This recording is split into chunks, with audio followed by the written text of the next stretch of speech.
સુરત શહેરના બેસ્તાન ઓવરબ્રિજ પાસે બે ફોર વ્હીલર વચ્ચે અકસ્માત સર્જાયો. અકસ્માતમાં મર્સિડીઝ અને વરના કાર વચ્ચે ટક્કર થતા વિસ્તારમાં અફરાતફરીનો માહોલ સર્જાયો.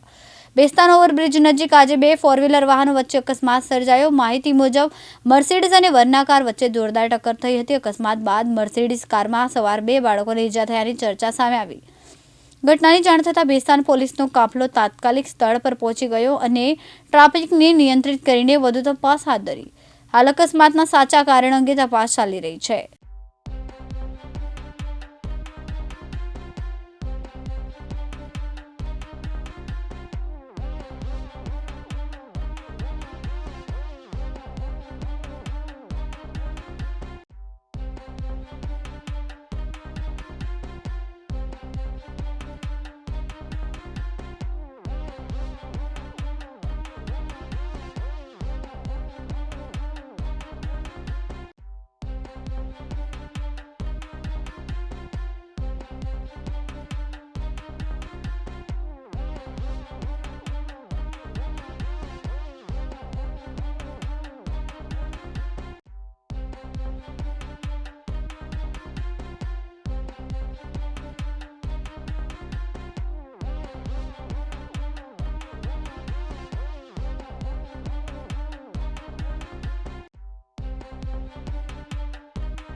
સાબિર સૈયદ, દિવ્યાંગ ન્યૂઝ, સુરત.